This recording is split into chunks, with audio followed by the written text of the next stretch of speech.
David Sucre, psicólogo clínico, psicoterapeuta, miembro fundador del grupo psicológico Psicopompo.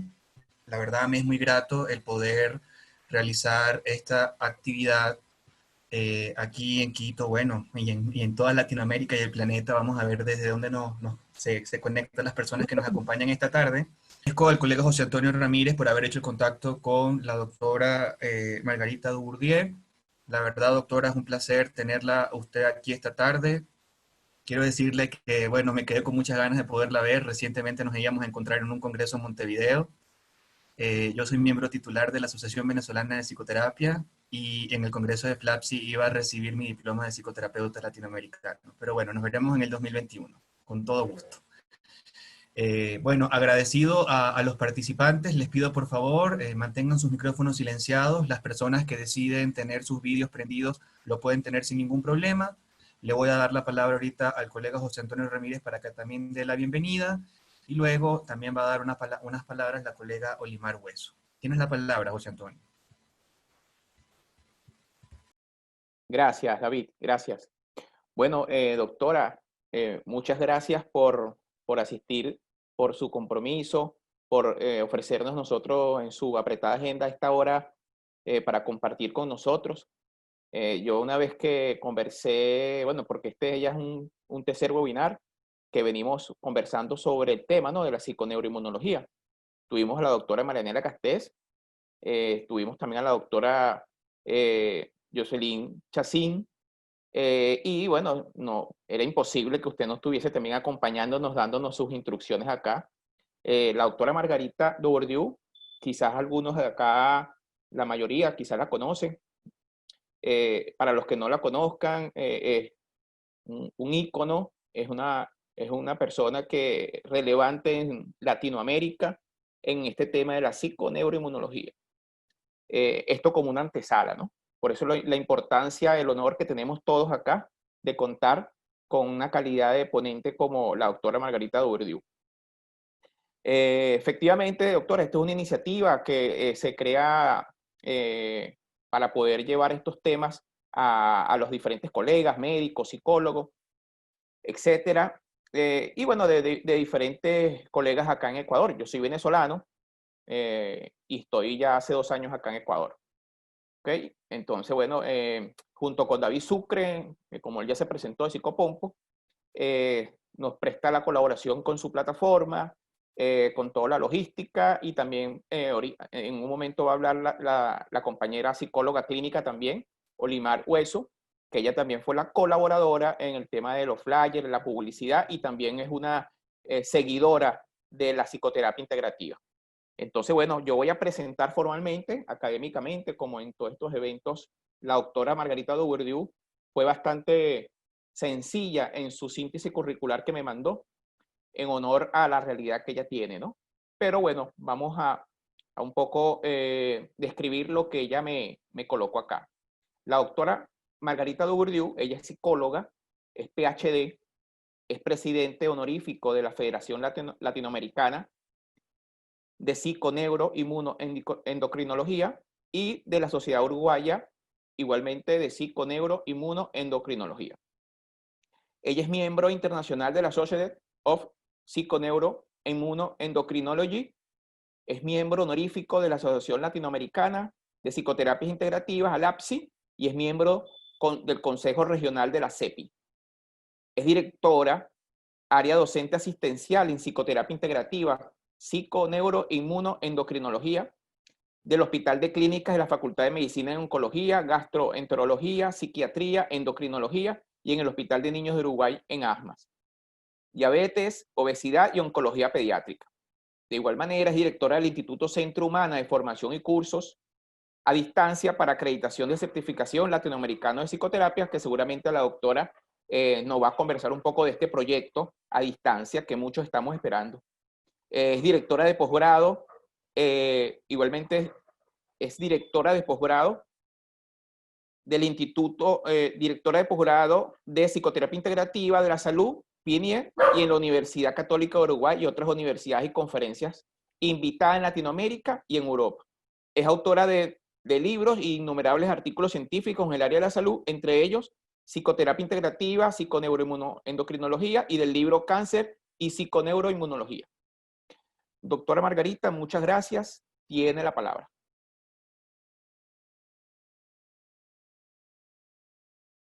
Bueno, buenas noches a todos. ¿Me escuchan? ¿Sí? ¿Se me escucha? Bien. Buenas noches a todos. La verdad que un enorme gusto estar acá, en medio de esta situación que nos atraviesa a todos. Es muy lindo que tanta gente estemos reunidos acá para intercambiar, para conversar y reflexionar sobre todas las implicancias que tiene un enfoque integral de la salud y de los procesos de enfermedad. Así que bueno, agradezco muchísimo a José Antonio, a David, a Olivar y a todo el grupo que ha hecho posible que nos encontremos aquí esta noche. Bueno, la idea es poder contarles, hay gente que se acerca por primera vez a la psiconeuroinmunología, veo por ahí otras caras conocidas que ya hace mucho que participan de este gran movimiento latinoamericano, que es la Federación Latinoamericana de Psiconeuroinmunología. Así que bueno, algunos conceptos, quizás algunos ya los conozcan muy bien y los están llevando a la práctica, pero es necesario mencionarlos para quienes se acercan por primera vez. Así que bueno, vamos a compartir acá ¿puedo compartir acá la pantalla? ¿Ustedes me han autorizado desde allí? Bueno, quería contarles que en realidad, como decía José Antonio y David, hay una Federación Latinoamericana de Psiconeuroinmunoendocrinología, hay una sociedad mundial, al igual que de psicoterapia integrativa. Hay una asociación latinoamericana y también hay una sociedad mundial. Y quiere decir que esto está desarrollado en muchos países, hay un camino hacia la integración, tanto en medicina, como en psicoterapia, como en nutrición, como en otras ciencias de la salud. Lo que vamos a conversar un poquito en este rato es un poco sobre cuál es el sustento científico que nos lleva a integrar, el sustento científico de la psiconeuroinmunoendocrinología, el nuevo concepto de causalidad, las memorias bioemocionales, y vamos a mencionar algo que realmente es muy alentador y que nos lleva a ser clínica, que es el que se ha demostrado que existe una plasticidad, la posibilidad de habilitar nuevos circuitos y toda la vida, ¿no? Entonces vamos a hablar algo de epigenética y plasticidad, y bueno, ¿cuál es la estrategia terapéutica que hacemos desde la psicoterapia integrativa? Bueno, entonces les decía que esto realmente tiene un desarrollo en el mundo, hay un camino hacia integrar lo que nunca debió haber sido separado, ¿no? Y nos preguntamos, ¿cómo llegamos a ser quienes somos? ¿Cómo comprendemos las alteraciones?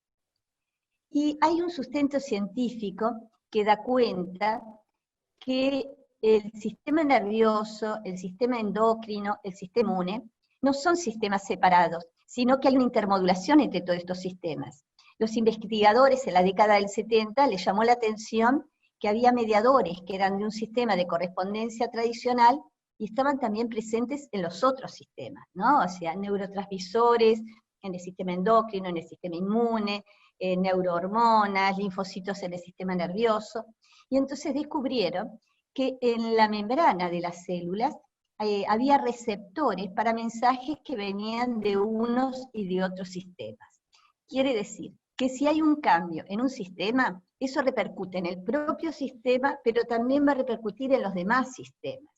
Y eso realmente es lo que vemos en la vida cotidiana. Nosotros estamos mal anímicamente, estresados o angustiados, con estados de ansiedad o depresión, y empezamos a tener manifestaciones, un herpes, o se nos bajan las defensas, tenemos fiebre, tenemos gripe, y a la inversa, hay cambios hormonales que inciden en el estado anímico, el estado premenstrual o X estado hormonal, y así en cambios entre todos los sistemas. En el sistema nervioso un cambio repercute a nivel de la memoria, de la atención, de las cogniciones, pero también en nuestras hormonas y en el sistema inmune.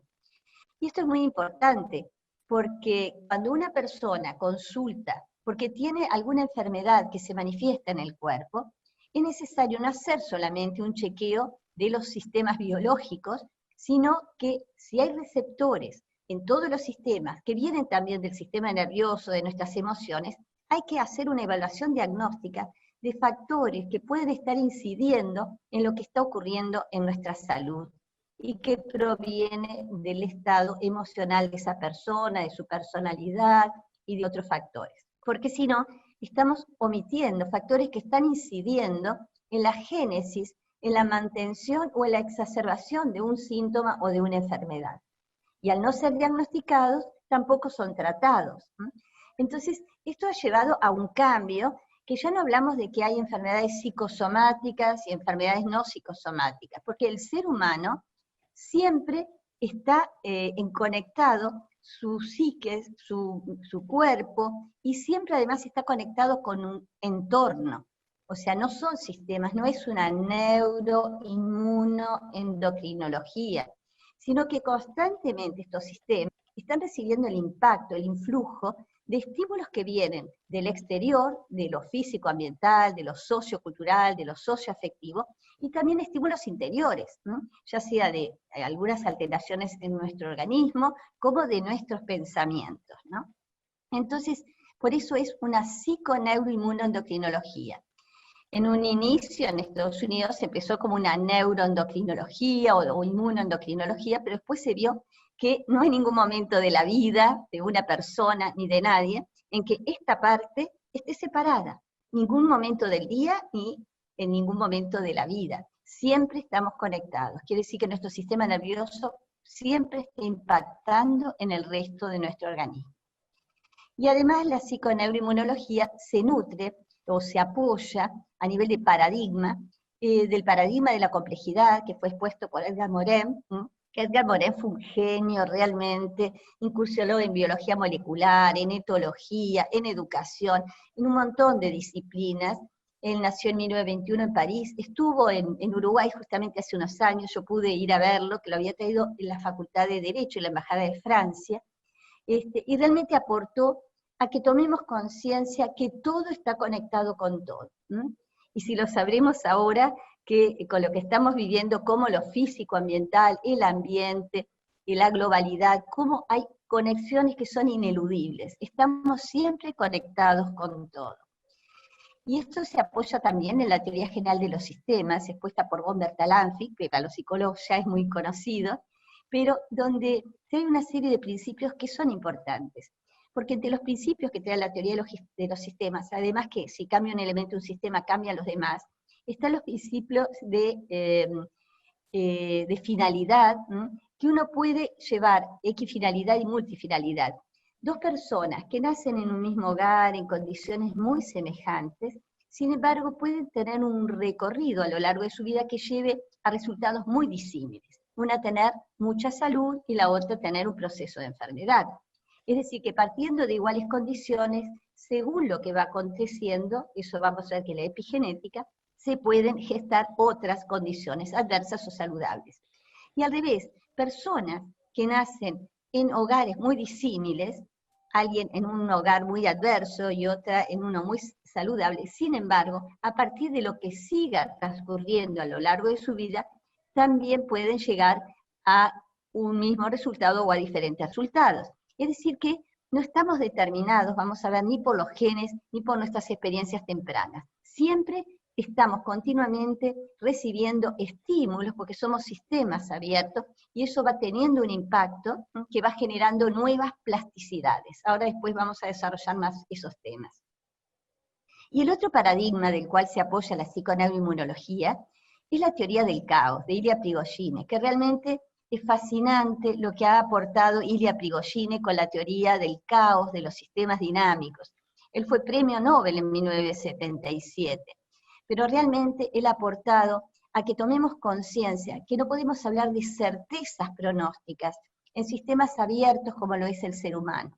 Hablamos de probabilidades, porque son tantos los factores que interactúan que a una persona en particular no podemos tener certeza de cuál va a ser el curso de su enfermedad. Probablemente, si realiza estrategias terapéuticas, estrategias en su vida cotidiana que potencien la salud, probablemente la salud será potenciada. Ahora lo vamos a ver más detenidamente cuando hablemos de Ilia Prigogine. Si la persona se cierra, se angustia por una certeza pronóstica negativa, ese sistema se va a cerrar y va a ser más probable que no curse hacia la salud. Ahora lo vamos a ver un poquito más. Entonces, nos preguntamos, ¿la herencia y la infancia nos determinan? Está comprobado científicamente que no nos determinan, nos condicionan cómo vamos a procesar los siguientes estímulos, pero son pasibles de nuevos circuitos, de habilitar nuevas respuestas, ¿no? Y entonces tenemos hasta aquí que hay muchos factores que van a incidir en un motivo de consulta, que van a incidir en lo que a una persona puede llevar a tener una alteración en su salud. A eso le llamamos convergencia causal. Ya desde la física se cambió el concepto de causalidad. Ya no se habla más de causalidad lineal o unicausalidad, porque no somos un sistema cerrado de laboratorio, que inclusive el investigador hasta es una variable que incide, sino que somos sistemas abiertos. Entonces, hablamos de convergencia causal. Y en todas las áreas, alguien puede tener obesidad, y no todas las personas tienen ese proceso o un síndrome metabólico por el mismo factor. Es una confluencia factorial. Y lo mismo con estados de ansiedad, de depresión, con una psicosis delirante aguda. Por distintas razones se puede llegar a esa situación. Se habla de una convergencia causal, lo cual es un desafío, porque como terapeutas, como profesionales de la salud, ante cada paciente, si bien nos podemos mover con protocolos, de acuerdo a alguna frecuencia de incidencia de algunos factores, pero vamos a tener que hacer siempre un diagnóstico personalizado en cada persona en particular, cuáles son los factores que coadyuvaron para llevar a esa situación, ¿no? Y bueno, y el otro paradigma, que es de la psiconeuroendocrinología como marco referencial, como marco de comprensión, es la teoría del estrés y sus nuevas formulaciones de sistemas de alostasis que nos vamos a detener más porque realmente nos ayuda a comprender los procesos de salud y enfermedad. Les decía que Ilia Prigogine realmente es un enorme aporte para nuestra clínica, porque él dice que si un sistema se cierra, a mí me encanta este dibujo que encontré, donde hay una persona que está como adentro de una cajita y no se conecta con el exterior. Ahí se cumplen las leyes de causalidad simple y lineal, porque no hay factores que interactúan, que están impactando. Entonces es muy fácil predecir lo que le puede pasar a una persona que lleva a cerrar sus sistemas. Es como un paciente que se le dice, mire señor, usted va a morir dentro de 2 meses. Lo digo aparte por una situación familiar que lo hemos vivido así, y no murió ni a los meses, ni a los 8, ni a los 10, ni a los 15, ni a los 20, sino 25 años después y de otra situación de enfermedad. Pero una persona que se le sentencia con un plazo de vida, esa persona dice, bueno, no tengo apetito, no quiero comer, cierren la persiana, quiero estar a oscuras, no quiero ver a nadie. Es decir, que todo aquello que lo vitaliza, lo deja de hacer, porque está con una sentencia y tampoco va a adherir a ningún tratamiento si ya está sentenciado. Entonces ahí se cumplen las leyes de causalidad simple y lineal. Es fácil de predecir lo que va a ocurrir. Ese sistema va a desvitalizarse. Por el contrario, si ese sistema se abre y empieza a incorporar estímulos desde lo médico, desde lo psicoemocional, desde lo físico-ambiental, que ayudan a potenciar su salud, bueno, no tenemos certeza de lo que va a ocurrir, pero sin lugar a duda que va a acercarse más a la salud que si no lo hiciera, porque va a ir potenciando la salud. Y realmente a veces nos sorprendemos de las cosas que se pueden lograr, ¿no? Nosotros hace muchísimos años, desde el año 95, trabajamos, por ejemplo, en oncología, y hemos visto situaciones que realmente nos sorprenden porque confirman justamente lo que plantea Ilia Prigogine, de cómo se puede lograr potenciar la salud, que existe plasticidad y psiconeuroinmunoendocrina plasticidad y toda la vida. Hay que darle las condiciones, no es compensar en positivo y ya está. Hay que identificar los factores que atentan contra la salud, que capaz que favorecieron una enfermedad, tratar de buscar estrategias para modificarlos, y por otro lado potenciar recursos de salud, porque vamos a ver que los recursos de salud son también inhibidores de las hormonas del estrés, como lo vamos a ver ahora. Entonces hay que diferenciar lo que es un diagnóstico de lo que es un pronóstico. El diagnóstico sí, la persona tiene derecho a saber lo que le ocurre, a buscar estrategias para modificarlo. Pero el pronóstico lo hablamos como probabilidades, nunca con certezas, y la esperanza, la expectativa futura positiva, es un factor que impacta a nivel del sistema nervioso e impacta en toda la red psiconeuroinmunoendocrina. Entonces, cuanto más variables podamos medir, vamos a tener más predicciones de probabilidad. Y en esta visión multidimensional que plantea la psiconeuroinmunología, tenemos que tener en cuenta además dos cosas: lo diacrónico y lo sincrónico.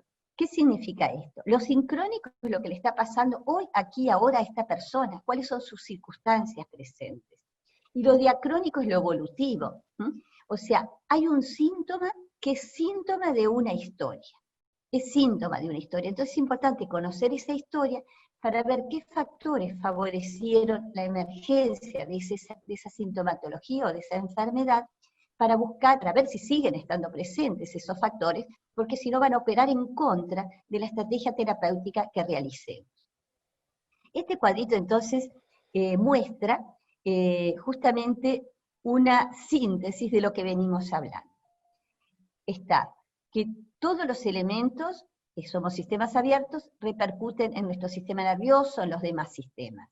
Por otro lado, tenemos una convergencia longitudinal temporal, es decir, que hay una historia que incide en el presente a través de lo que llamamos memorias psicofísicas, circuitos hipersensibilizados.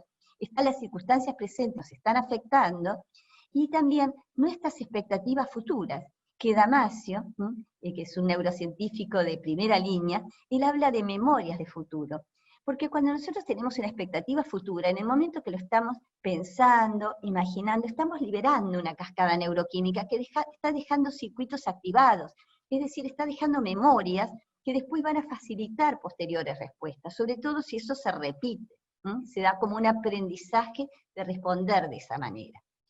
Y recordar que cuando hablamos que el entorno impacta en todos estos sistemas, psiconeuroinmunoendocrinos, nos referimos a factores biológicos, como pueden ser factores tóxicos, o nuestras conductas basales, cómo dormimos, cómo comemos, si somos sedentarios o hacemos ejercicio, y desde la psiconeuroinmunología hemos incorporado dos conductas basales más debido al estilo de vida actual del siglo XXI, que son, está el sueño, la alimentación, está la eliminación, que son conductas basales clásicas, y hemos agregado lo que es el ejercicio, porque somos una sociedad muy sedentaria, nos da pereza ir hasta el televisor si no tenemos el control remoto, quién se levanta para ir, estamos muchos sentados frente a las computadoras, hay mucho sedentarismo que genera síndrome metabólico y otras patologías que ponen en riesgo la vida.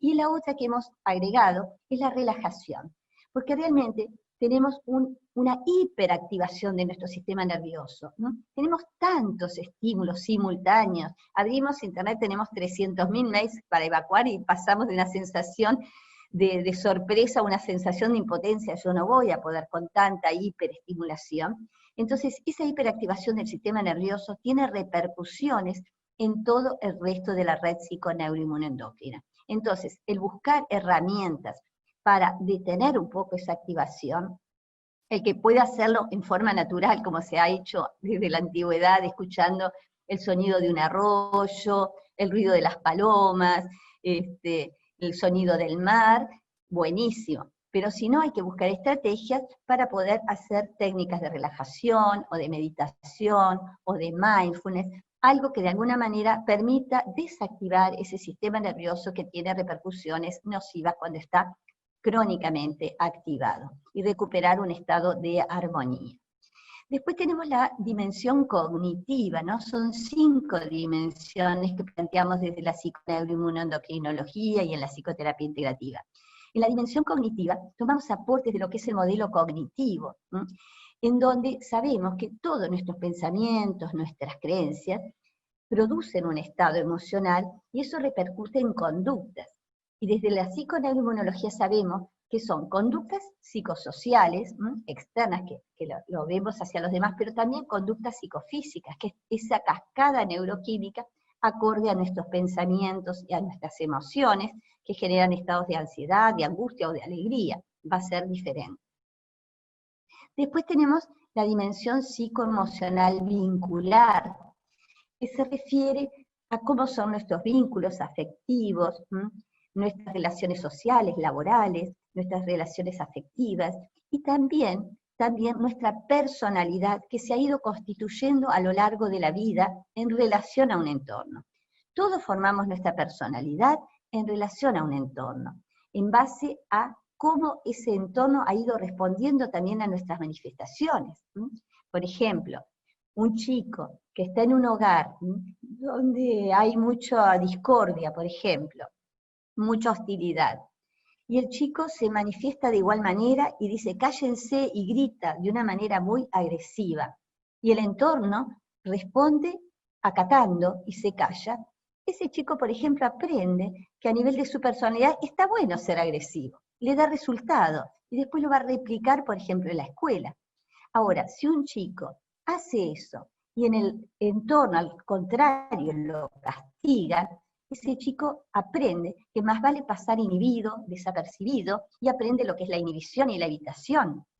Capaz que otro chico, ante esa situación adversa, va y busca ayuda en otro adulto, en la señora que vive al lado, en la abuela, y entonces aprende que el buscar ayuda es una buena estrategia.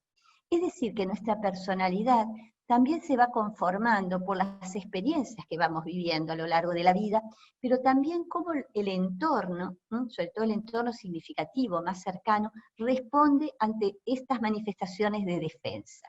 Entonces vamos a indagar también en la dimensión psicoemocional los factores de estrés agudo, crónicos o traumáticos que ha habido a lo largo de la vida, pero también las defensas y los afrontamientos que la persona ha ido implementando, porque todo eso tiene un correlato de funcionamiento biológico también, y incluso se ha asociado algunos funcionamientos más hiperactivados, con, por ejemplo, patologías cardiovasculares, o funcionamientos más sobreadaptados, más inhibidos, con el cáncer. O sea, nunca en forma lineal, porque siempre tenemos que ver en cada persona. No hay una linealidad que porque tal persona tiene tal emoción, tiene tal patología. Eso no existe.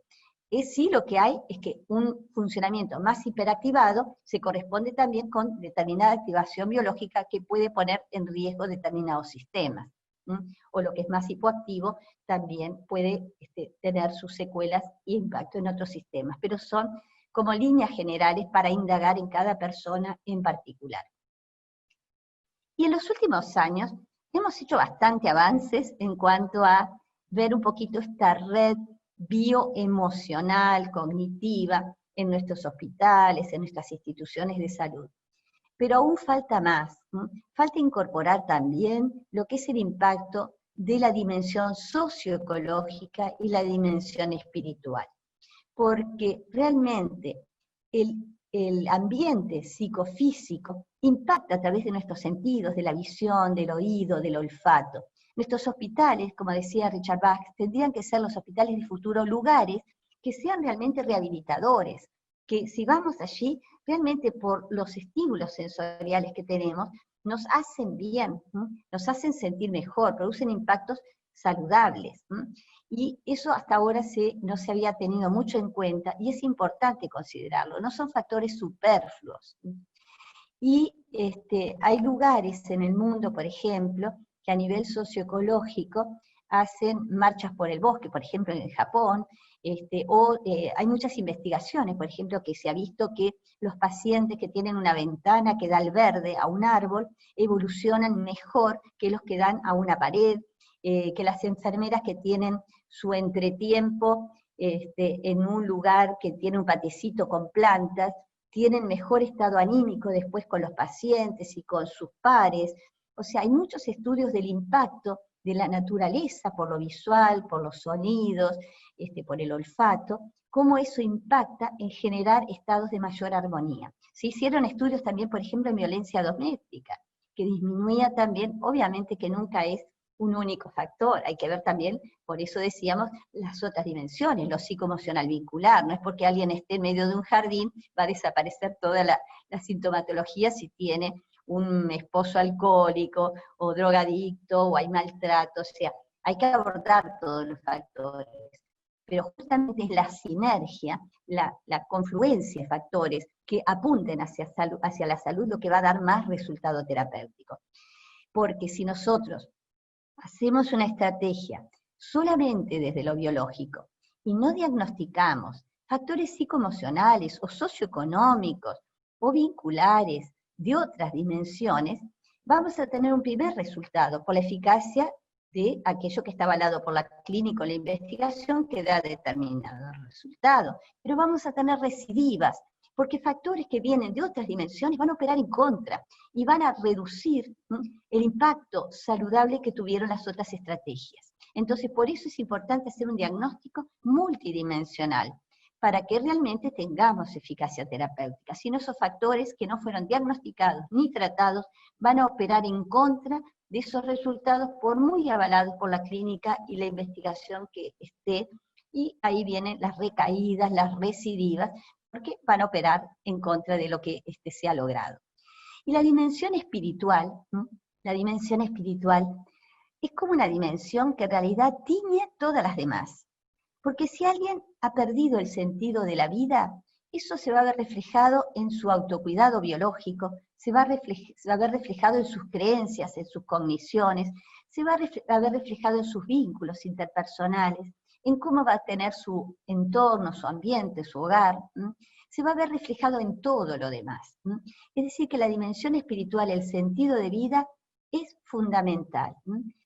Hay muchos dichos que vienen de la antigüedad, que si alguien tiene partido el corazón por algo emocional, obviamente eso va a impactar en su salud, y hay muchas demostraciones de esto. Y además, los valores, porque si alguien está embargado por el odio, por el resentimiento, eso produce también la misma cascada neuroquímica del estrés que por otras razones.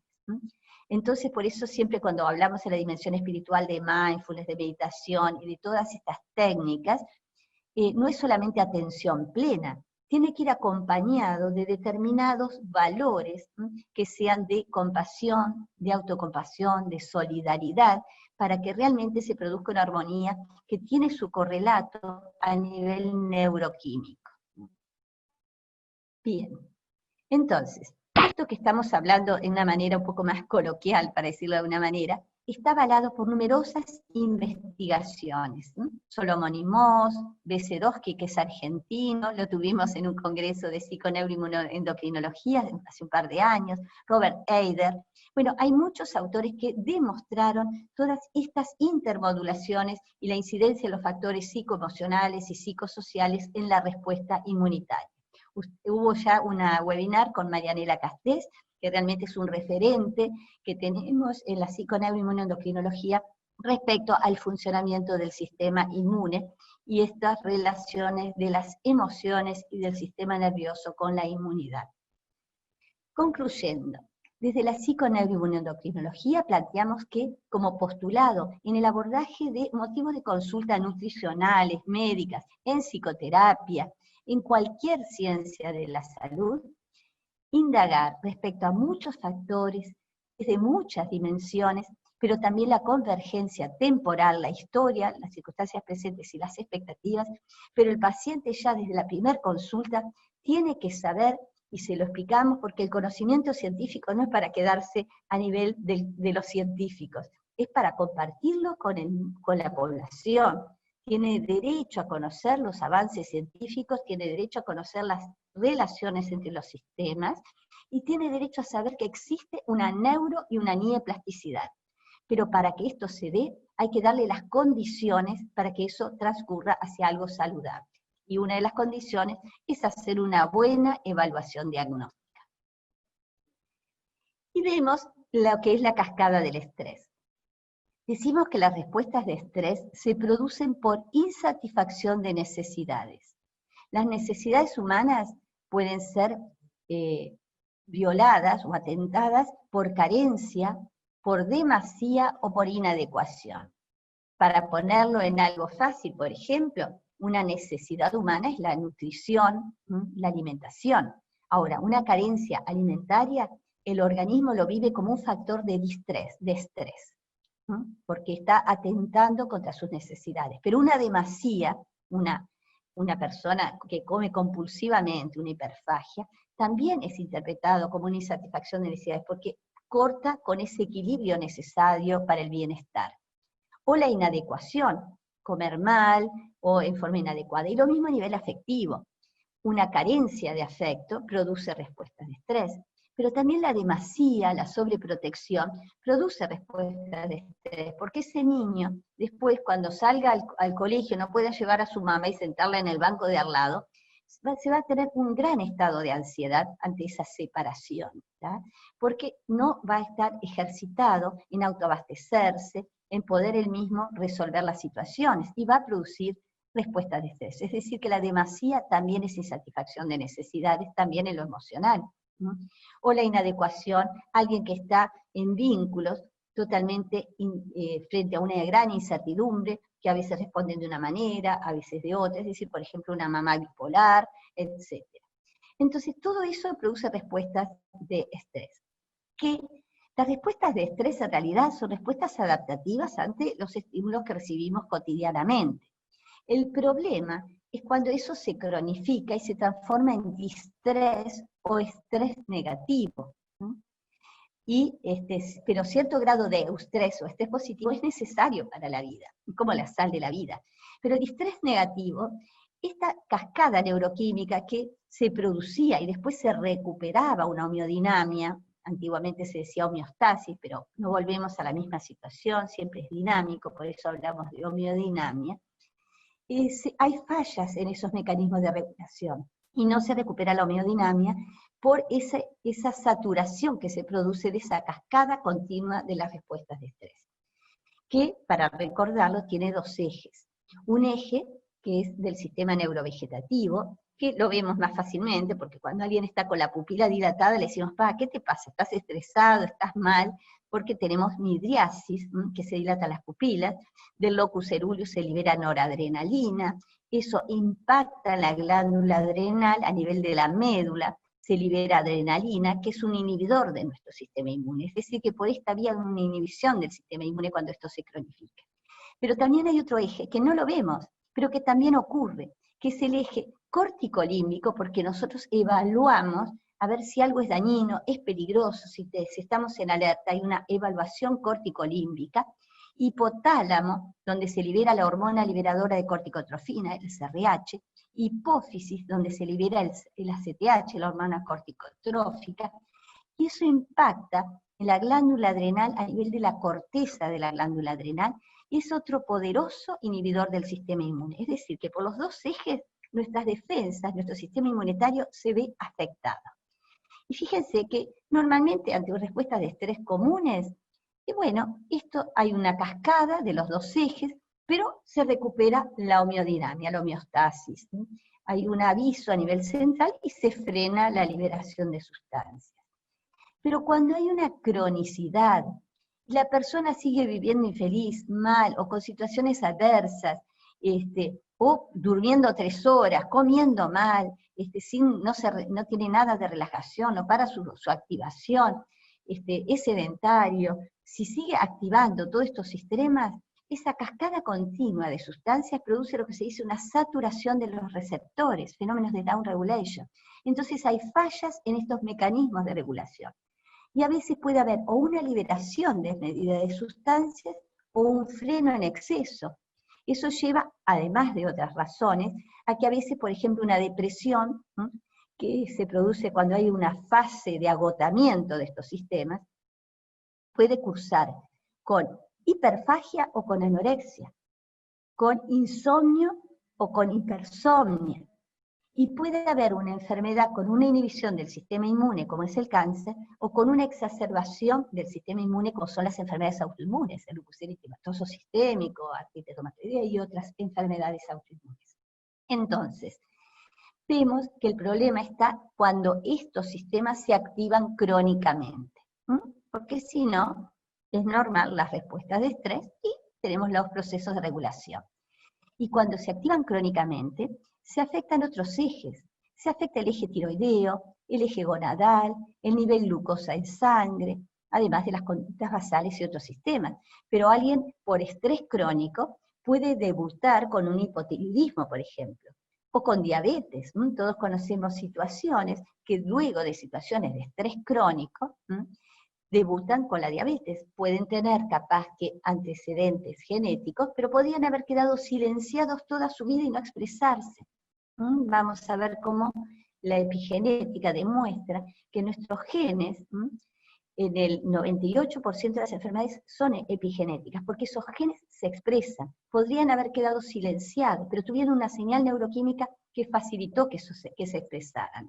Eso seguramente quienes estuvieron en el webinar con Marianela Castés, es su área, ella es inmunóloga, y ha explicado cómo funcionan estas señales neuroquímicas para que esas vulnerabilidades genéticas puedan expresarse. Y entonces vemos que es mucho más amplio cuando hablamos de estrés o distrés. No es solamente estar cansado, tenso, con sobrecarga. Eso sí, obviamente, son síntomas de alerta de que algo no está andando bien y que puede debutar en alguna enfermedad o en algunas situaciones psicofísicas. Pero es algo más amplio porque puede devenir de cualquier dimensión de la persona, de la dimensión biológica, emocional, sociocultural, espiritual, que ha perdido el sentido de vida. Todo eso produce respuestas de estrés, porque entendemos la respuesta de estrés como respuesta por insatisfacción de necesidades. Eso es lo que produce la cascada neuroquímica del estrés. Los antecedentes, bueno, vienen de Claude Bernard, en 1878 falleció, y él había hablado de la regulación de los medios internos, que como somos sistemas abiertos, hay impactos y regulamos el medio interno. Y su discípulo Cannon acuñó el término de homeostasis. Y después Hans Selye fue el que desarrolló la teoría del estrés en el 36, viendo cómo con el laboratorio animal a las pobres ratitas las ponía al frío, las ponía al calor, les hacía un montón de cosas y veía cómo terminaban con una úlcera duodenal. Después, como era la época de la guerra, vio también como factores psicosociales producían también estas alteraciones y esta toxicidad en el organismo. Y autores posteriores, como Lazarus y otros, también desarrollaron todo lo que son los factores psicoemocionales, cómo impactan como respuestas de estrés. Decíamos que el estrés agudo viene de la prehistoria, que el hombre primitivo tenía que mirar en la oscuridad, tenía midriasis, taquicardia para bombear más sangre a las piernas y correr, o sea, para toda una respuesta de lucha o huida. Pero el problema es que en el mundo moderno, los estresores generalmente son psicosociales, son persistentes, y muchas veces no podemos huir de ellos, porque a veces están adentro de nuestro hogar, o están en el trabajo. Entonces ahí lo que hay que ver, cómo identificar esos factores, cómo desarrollar mecanismos de afrontamiento y defensas, y cómo buscar estrategias para que eso no siga persistiendo. Porque estados de ansiedad, de tristeza, de depresión o de ira que se prolongan en el tiempo, sin lugar a duda que favorecen procesos de enfermedad. A veces es más fácil verlo con lo físico, biológico, porque si a uno le dicen, entra a esta habitación y está llena de un gas tóxico, decimos, no entro, por más que sea la persona más querida que nos invite a entrar. Pero sin embargo, en otras cosas que no las percibimos tan claramente, permanecemos en ambientes tóxicos o insalubres a nivel emocional mucho tiempo. Y eso no es inocuo. Ahí vamos a ver que se produce lo que Hans Selye llama la fase de resistencia y se llega a la fase de agotamiento. Esto no nos vamos a detener porque ya todo el mundo lo conoce, todo lo que se produce con la activación de lucha-huida, aumento del flujo sanguíneo, taquicardia, broncodilatación, y hay una disminución de la motilidad digestiva, un cierre de los esfínteres, y se inhibe la alimentación y la reproducción, porque en el momento de huir no es buen momento para hacer esas cosas, ni para comer, ni para estar con un otro.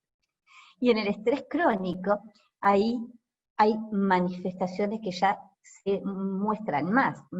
Desequilibrio emocional, la persona ya está irritable, o está mal, o ansioso, callada, deprimida, dolores, problemas digestivos, y realmente cuando eso se prolonga durante meses o años, realmente se producen enfermedades de mayor gravedad, porque aumenta el catabolismo, la degradación de los nutrientes para extraer energía, hay una pérdida de masa muscular, hay una degradación del colágeno, ¿no?, que se manifiesta en la piel, retardo en la cicatrización, disminución de los linfocitos T, B, macrófagos, etc. Hay más infecciones.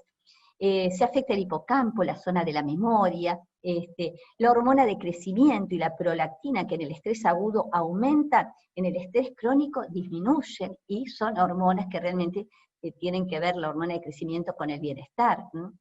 La hormona de crecimiento es una hormona que tiene muchos factores benéficos, y se ve disminuida en el estrés crónico. Y también, como decíamos, la tiroides, por ejemplo. Entonces, cuando nosotros evaluamos factores que pueden producir respuesta de estrés, y bueno, hay que saber que hay cosas que tienen un potencial estresor o un potencial traumático. Hoy, incluso en la nomenclatura en psiquiatría, se está cambiando, en vez de hablar de estrés traumático en cuanto a que hay factores que son estresores, se dice que son factores disruptivos, pero la respuesta de que produzca un trauma va a depender de la interacción con el sujeto. Algo no es traumático por sí mismo, es el efecto en ese vínculo con la persona lo que produce un trauma, ¿no? O sea, algo puede ser disruptivo, pero el efecto traumático va a depender de muchos factores, o el efecto estresor, de las características del estímulo, obviamente, porque va a importar la calidad del estímulo, sus cualidades, sus características, la intensidad, la frecuencia en donde uno se expone a eso, y la cronicidad, la permanencia de ese estímulo adverso. Pero también va a importar las características del sujeto, en cuanto a sus recursos y a sus vulnerabilidades, que vienen por su historia, que la historia va generando lo que nosotros llamamos una metaplasticidad, es decir, la plasticidad que siempre hay, porque todo estímulo produce un efecto, opera sobre una metaplasticidad, es decir, sobre un bagaje de conexiones recientes y anteriores desde el cual se va a procesar el siguiente estímulo. Entonces hay que conocer esa historia para ver cuál es ese bagaje donde se va a procesar el siguiente estímulo.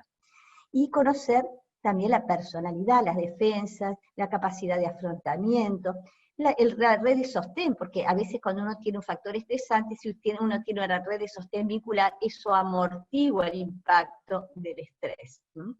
Entonces todas esas cosas hay que evaluarlas. Y las circunstancias temporales y espaciales. Es como ahora frente a este factor patógeno que nos está afectando a todos, del coronavirus, importan todas estas cosas, las características del estímulo, la frecuencia con que uno se esté, o la cronicidad que tenga de permanencia en contacto, va a importar las características, las defensas de cada sujeto, aquellos que tienen enfermedades previas o mayor vulnerabilidad van a tener un impacto diferente, y las circunstancias temporales y espaciales, porque va a importar la franja etaria, la edad que se tiene, y eso pasa con cualquier estímulo estresor. Y Hans Selye habla de 3 fases, que es bien interesante ver esto, porque él dice que hay una fase de alerta o de alarma, que muchas veces lo desoímos eso.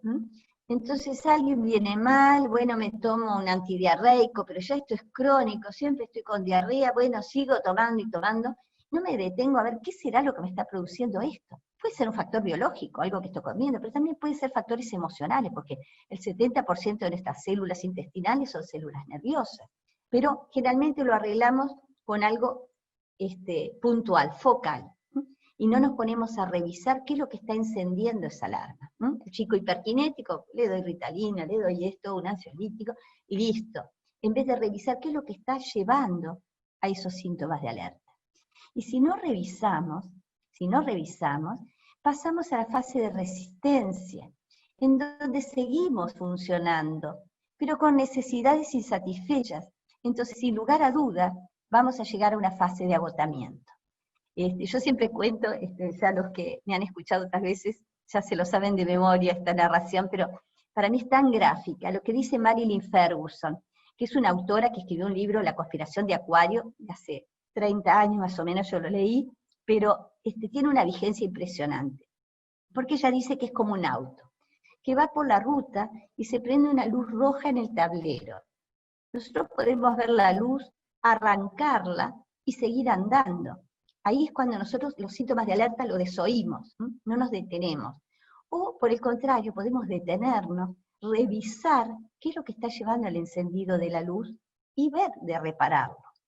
Si nosotros no revisamos y seguimos andando, vamos a la fase de resistencia. Es cuando nosotros seguimos viviendo pero con un costo.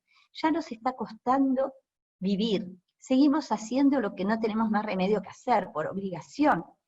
Pero dejamos de hacer otras cosas. Generalmente dejamos de hacer otras cosas que nos hacen bien. Cuando estamos estresados, estoy estresado, no tengo ganas de cocinarme, como mal, no tengo ganas de ver amigos, dejo de hacer gimnasia, dejo de salir porque estoy mal, no tengo ganas. Entonces, además, dejamos de hacer las cosas que nos hacen bien. Es la fase de resistencia. Y finalmente llegamos a una fase de agotamiento, como dice Hans Selye, donde el auto se para, y ahí sí, capaz que se rompieron más cosas. Por suerte existe la plasticidad y siempre es posible o habilitar otras vías compensatorias, pero da más trabajo que si lo hubiéramos revisado al inicio.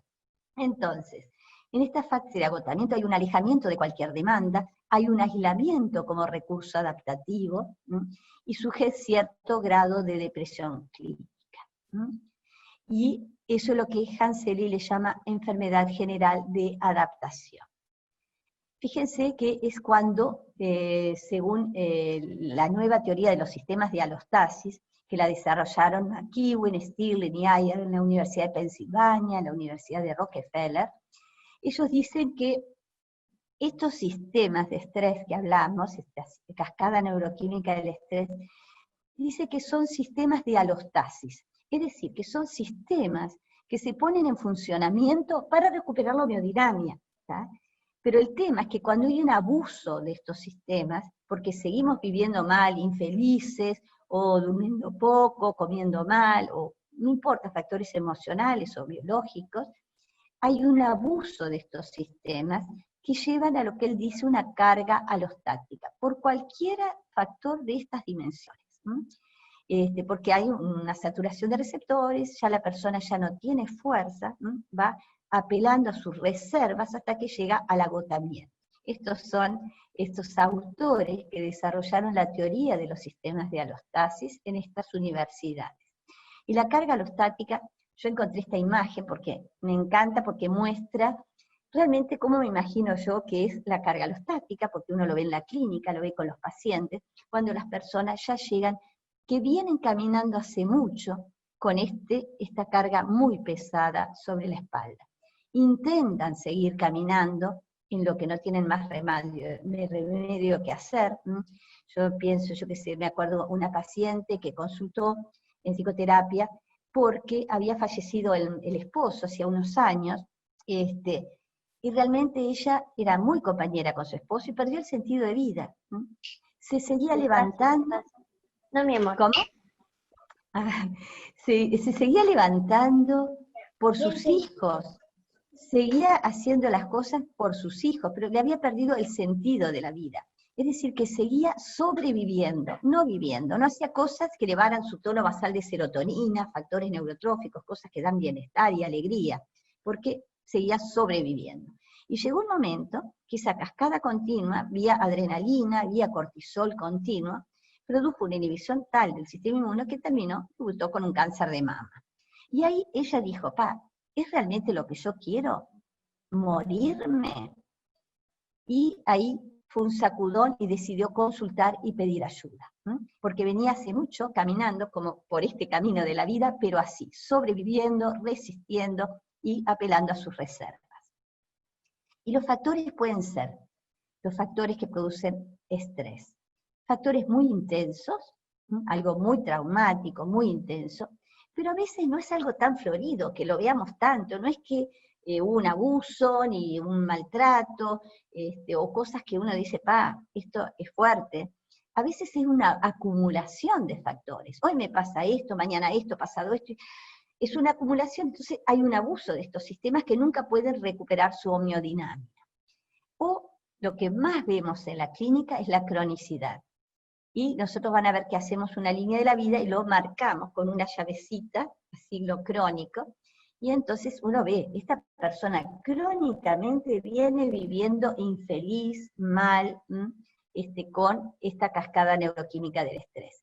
Y a veces hay un no freno de la respuesta por factores de personalidad. No es tanto los factores que ocurren, los estresores que ocurren, sino esa rumiación permanente que tenemos en nuestra mente, ese pensamiento catastrófico, que siempre estamos pensando lo peor o en alerta, un pensamiento negativo. Entonces a veces son factores de personalidad los que no frenan esta respuesta. Y el problema es que cuando esto se repite mucho, mucho, mucho, quedan como circuitos hipersensibilizados. Y ya, por ejemplo, los estados de ansiedad, ante estas respuestas repetidas e intensas, funcionan independiente de nuestra voluntad. Ya están tan engrosadas las dendritas, tan arborificados esos circuitos en la amígdala, que es la zona de la ansiedad y del miedo, que cualquier estímulo que tenemos, pimba, respondemos de esa manera, porque ya la activación se vuelve autónoma, ya no depende de un estímulo real, ya escapa del control del individuo, porque hay un tono basal de serotonina disminuido, de factores neurotróficos que se dan cuando hay situaciones de bienestar, y que de alguna manera inhiben a las hormonas del estrés, inhiben al CRH. Entonces, hay respuestas autónomas por cualquier mínimo estímulo que haya, ¿no? Se producen estas respuestas. Entonces, hay que identificar las causas del desequilibrio para cambiar las condiciones que lo crearon y que hay muchos factores muchas veces siguen perdurando. Y sabemos que las causas del desequilibrio, obviamente que puede haber vulnerabilidades genéticas, pero el 98% de las enfermedades son epigenéticas. Hay genes de transcripción, ¿tá?, que necesitan para activarse una señal neuroquímica, si no pueden quedar silenciados. Entonces, voy a tomar un poquito de agua. Entonces, sabemos que la epigenética, que lo planteó Waddington en 1942, vamos a tomar más agua.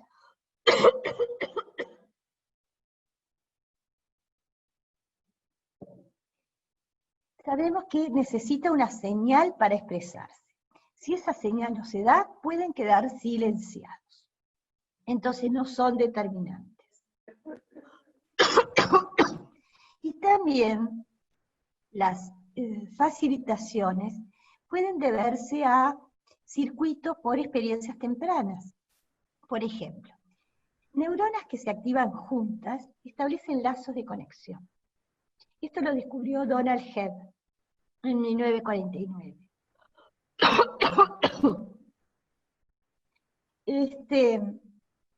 También lo descubrió Konopsky en Polonia, que cuando dos neuronas se activan juntas se conectan. Y si esto se repite, establecen lazos de conexión o memorias a largo plazo. Se les llama redes hebbianas. Entonces, si alguien, por ejemplo, vive situaciones, ahí está. Si alguien, por ejemplo, vive situaciones adversas y siente miedo al ver a otro ser humano, por ejemplo, queda una red hebbiana de ver a otro ser humano y sentir miedo. Queda como una asociación. Y si eso se repite, forma memorias a largo plazo. Cada vez que ve a otro ser humano, se le va a activar la amígdala y va a sentir miedo. Y así pasa con distintas asociaciones que podemos tener. Y esto no se da solo por las experiencias en la familia, también se da por las experiencias posteriores, en la escuela, en el trabajo, en otros ámbitos sociales.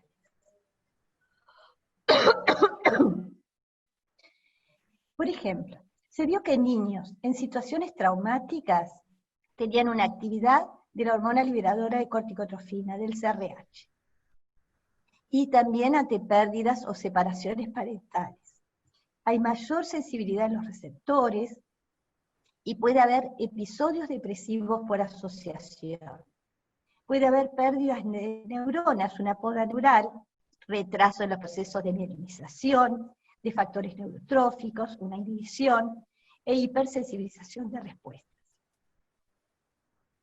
Pero la buena noticia es que una experiencia que hizo Mine, y el grupo de Mine es un grupo de investigadores, ellos vieron que separaban ratitas a los 10 días de nacer, y veían que pasaba todo esto, que aumentaba el CRH, el ACTH, y lo contrario, con las que tenían eran acicaladas, lamidas, que eran cuidadas.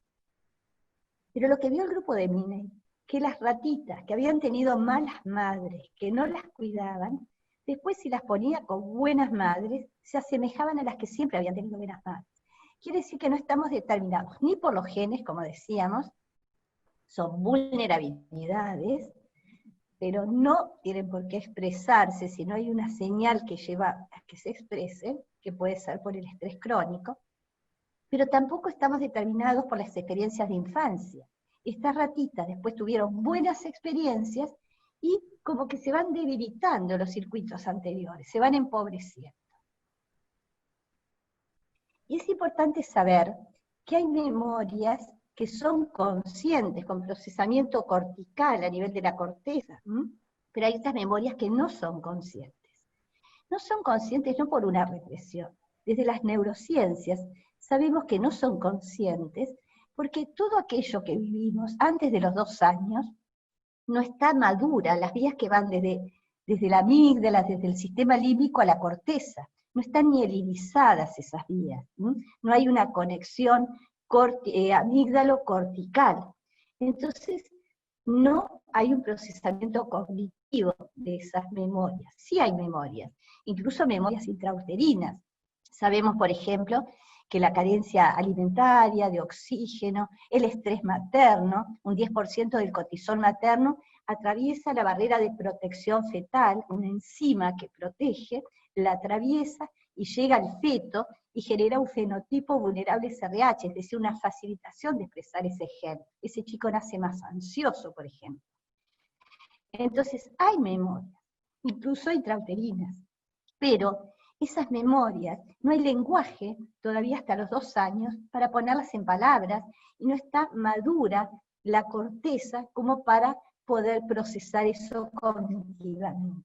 Entonces son memorias emocionales no conscientes, porque no hay lenguaje y no están maduras las vías para concientizarlo. Posteriormente, sí, empezamos a poner palabras a las emociones, y siempre a través de un otro. Hay una madre o alguien del entorno que ayuda a discriminar emociones. ¿Estás triste o estás enojado? ¿Estás contento? Es decir, ayuda a poner palabras a las emociones y a procesarlo cognitivamente. Y también se ayuda a lo que son los procesos de regulación emocional. Que el aprendizaje de la regulación emocional empieza por una heterorregulación. Hay alguien que nos dice, bueno, estás enojado, en vez de pegarle a tu amigo, en vez de hacer esto, respirá, vas, le hablás, enseña a regular y a amortiguar esa activación amigdalina. Y después se hace una autorregulación, y cuando estamos solos decimos, no, voy a respirar, no me voy a enojar, voy a hablar bien, ¿sí? Nos autorregulamos. Que eso falla en las conductas adictivas, donde busca la regulación de afuera, algo que de afuera cambie el estado anímico, o personalidades border, que se hacen cortes para sentirse, es decir, que hacen acting para regularse, porque no han aprendido lo que es la autorregulación a través de una heterorregulación. Entonces es importante también estos conceptos, porque también son memorias que pueden haber quedado hipersensibilizadas y manifestarse después, y no sabemos por qué. No sé por qué me pasa esto, por qué tengo este carácter explosivo. Muchas veces por situaciones de impotencia que se han vivido y quedaron esos circuitos hipersensibilizados y llevan a esas reacciones. Acá hay una imagen que justamente muestra cómo se van desde el recién nacido a los 3 meses, a los 15 meses, a los 2 años, cómo se va poblando nuestra metaplasticidad, nuestro mapeo neural y toda la red psiconeuroinmunendocrina. Y fíjense qué diferente, si tenemos esta hiperarborificación dendrítica en zonas de circuitos neurotróficos, saludables, de circuitos de serotonina, o si está en la amígdala, en la zona del miedo, de la ansiedad. Cuando llegue un estímulo, va a ser procesado por acá y va a reaccionar de una manera acorde. Entonces, esto es como una historia de vida, es lo que hacemos nosotros en psicoterapia, cuando hacemos la biopsicografía. Vamos viendo qué factores de estrés, agudos, crónicos, y qué se fue activando, si factores más saludables de funcionamiento o factores más adversos, qué defensa fue implementando la persona. Entonces, llegamos como hay desequilibrios y síntomas y enfermedades que vienen por esta historia. Y para terminar, vamos a terminar diciendo que existe una neuro y una nieplasticidad. Hay circuitos que se refuerzan, que se amplían, que se engrosan. Pueden ser circuitos patógenos o circuitos saludables. Por eso cuando hablamos de plasticidad positiva, no se refiere a una plasticidad saludable. Positiva es que eso se engrosa. Puede ser en circuitos no saludables, adversos o saludables. Y lo que no se usa tiende a perderse. Se debilita y se elimina. De ahí, por ejemplo, la distimia. Quien nunca tuvo factores gratificantes, es más difícil habilitar una experiencia positiva, porque no tiene memoria, no tiene estos circuitos que faciliten esas experiencias de placer. No fueron activadas esas zonas. Muchas veces hay que apelar a la confianza, a la sugestión y decirle, mira, créeme, vas a ver que te vas a sentir mejor, habilita una primera experiencia y vas a ver que lo vas a poder experimentar, porque la persona no tiene memorias de haber vivido bien, de que eso sea posible. Entonces, por eso es importante saber que existe la plasticidad, podérselo decir a los pacientes. Esto lo descubrieron distintos autores, además de Donald Heft y de Konorsky, Rita Levi-Montalcini, acá está jovencita, acá está más viejita, falleció hace poquito, en el 2012, que fue quien descubrió los factores neurotróficos cerebrales, el BDNF, el factor derivado del cerebro, neurotrófico, y otros factores que ayudan a nuestros estados de bienestar. Y en la estrategia terapéutica vamos a tener una fase didáctica que hacemos biopsicoeducación. Al paciente hay que explicarle en términos comprensibles que hay una conexión mente-cuerpo, que todo lo que vivimos impacta en nuestra salud, y que es importante identificar qué factores, sea emocionales, biológicos, socioculturales, espirituales, están incidiendo en este malestar o en esta afección de la salud. Eso se lo podemos explicar en 5 minutos. Lo tiene que explicar el médico, el psicoterapeuta, el nutricionista, cualquier profesional de la salud, porque hay que llevar el conocimiento a los pacientes. Tiene derecho a conocer esta red psiconeuroinmunendocrina y los factores que inciden en su salud. Entonces, a eso le llamamos biopsicoeducación. Y es lo que permite hacer una alianza colaborativa, una alianza terapéutica, para hacer la siguiente fase, que es la fase de evaluación diagnóstica. Porque si no el paciente va a decir, ¿por qué me pregunta de mi historia? Yo vengo por un tema de pareja actual. Me está preguntando por cómo viví yo, cómo eran mis padres, la personalidad, ¿qué tiene que ver con lo actual? Por eso la biopsicoeducación es importante, para que se sepa que hay factores actuales, pero también hay memorias que están incidiendo en nuestro presente, en nuestra forma de funcionamiento biológica, psíquica o social. En la fase de evaluación diagnóstica, desde la psicoterapia integrativa, bueno, la entrevista es la reina soberana, es lo que más nosotros vemos al paciente, lo vemos clínicamente, si se le humedecen los ojos cuando habla de determinado tema, si dice yo estoy tranquilo y está con las manos temblando, cómo es su tono, si hay una congruencia entre lo que dice y cómo lo dice, entre el afecto y el discurso. Y también tenemos los aportes de la psiquiatría, lo que es la semiología psiquiátrica, el porte, la presentación, la conciencia, atención, percepción, memoria, el pensamiento en curso, en contenido, la afectividad, el humor, los pragmatismos, o sea, todo lo que son los aportes de la psiquiatría que nos permite hacer una agrupación sindromática o a través del DSM hacer un diagnóstico categorial. Pero también hacemos nosotros un diagnóstico dimensional a través de una herramienta que tenemos, que es la ficha de biopsicografía, que la utilizamos en psicoterapia integrativa a nivel de toda Latinoamérica y lo hemos llevado también a Europa, para hacer esta historia de factores de estrés agudo, crónicos, afrontamientos que tiene la persona. Y en base a la biopsicografía, que lleva unas 13 entrevistas, hacemos junto con el paciente lo que es la línea de su vida, para que lo pueda ver gráficamente. Ahora se las voy a mostrar. Y hacemos 2 test. No lo llenamos de test, porque realmente a veces con la clínica no es necesario, lo vemos. Pero hay algunos test que están buenos porque nos aportan información y también el paciente lo puede ver, porque toda esta evaluación no es para conocimiento del terapeuta. La compartimos con el paciente, hay una devolución y le mostramos, mira, acá en tu biopsicografía hemos podido ver esto, la línea de la vida, en el test de esquemas tempranos que lo tomamos de Jeffrey Young, que realmente es maravilloso, el conocimiento de la subjetividad que tiene, de cómo las personas vamos forjando creencias en base de uno mismo, de los demás, del mundo, y describe 18 esquemas disfuncionales tempranos, pero con mucha profundidad y da estrategias también para trabajarlos. Este libro de terapia de esquemas realmente vale la pena acceder a él y poderlo leer. Y hay otro que se llama Trampas Vitales, que es como lectura para los pacientes, y realmente son muy enriquecedores para la clínica. Entonces hacemos el test de esquemas y hacemos un test de personalidad. Nosotros hacemos el MPI, pero puede ser el test de Millon. Y en base a la evaluación diagnóstica, vamos a ver qué factores hay que trabajar, mediante lo que llamamos principios de influencia. Son influencias que apuntan a lograr un objetivo, desde distintas dimensiones en base a todos los factores que hayamos identificado, biológicos, cognitivos, buscamos influencias para producir modificaciones y para potenciar recursos. Y en la medida que haya una sinergia de muchas dimensiones, va a haber una fuerza de cambio, y en la medida que el sujeto se apropie de eso, realmente va a ser un estímulo efectivo para producir experiencias correctivas y enriquecedoras.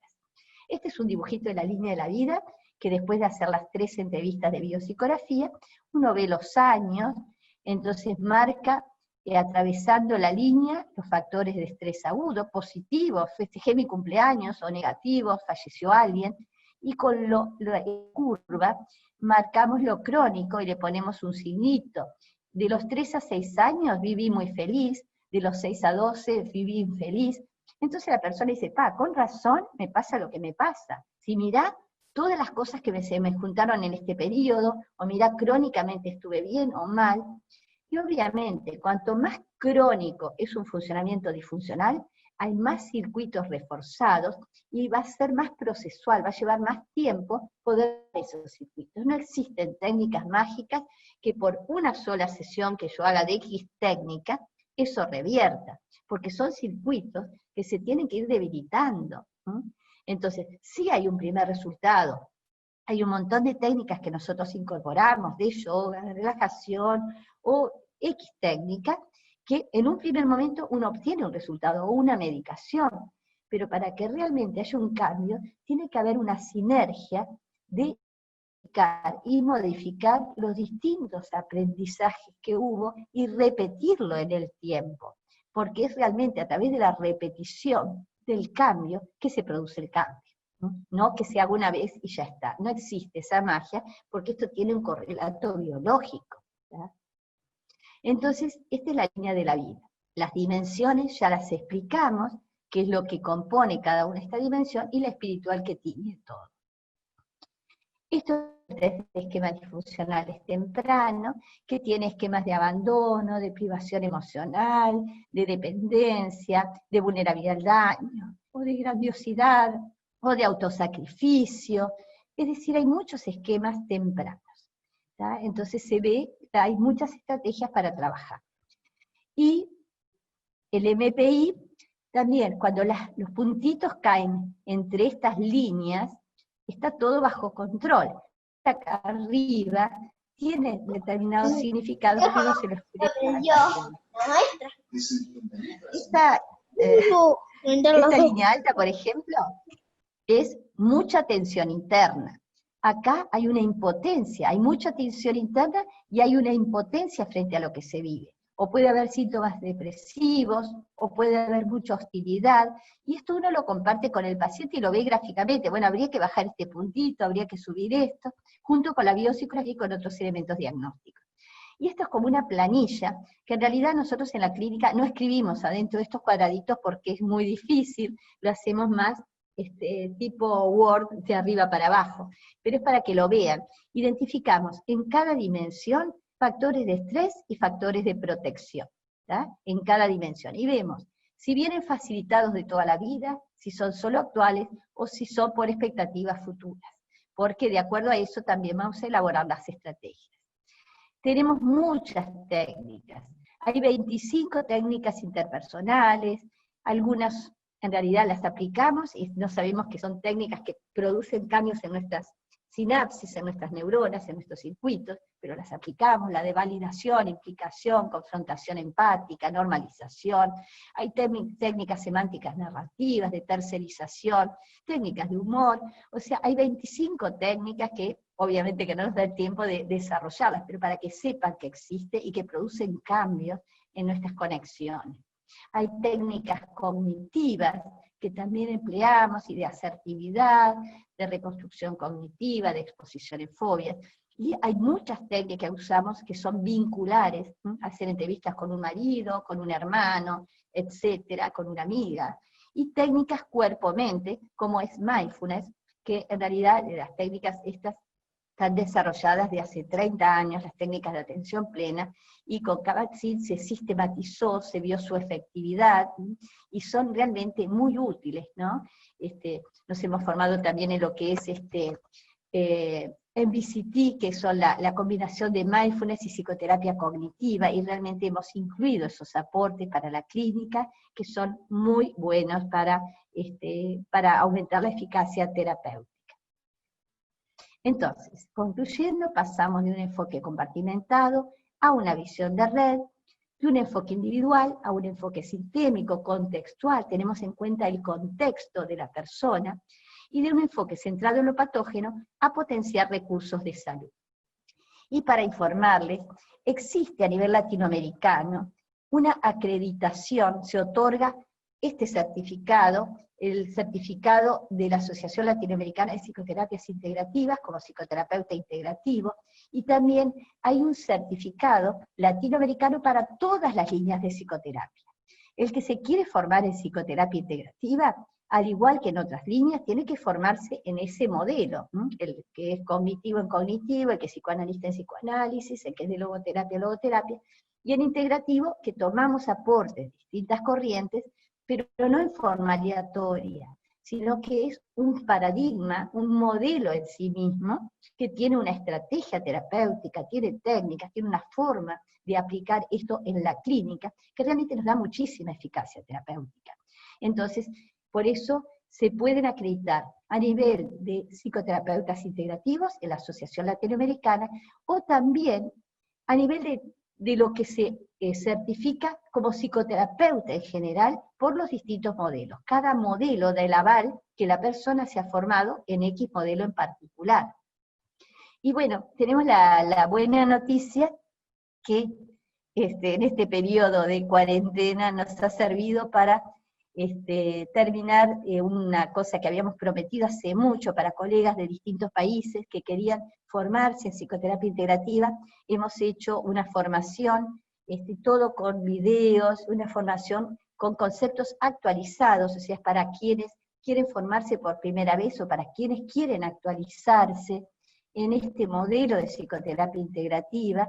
Y bueno, lo hemos terminado en este periodo de cuarentena, después de mucho tiempo que veníamos trabajando en ello, y eso se complementa para este modelo, para cualquier modelo de psicoterapia, se pide desde las federaciones latinoamericanas complementarlo con prácticas supervisadas, que también se pueden hacer en forma virtual, Es decir, se hacen de a 3 o 4, se forman grupitos, o 5 personas, y bueno, algunos son de 12 personas también, depende, y se hacen prácticas supervisadas de ver cómo esta comprensión integral de la salud se aplica en la clínica. ¿tá?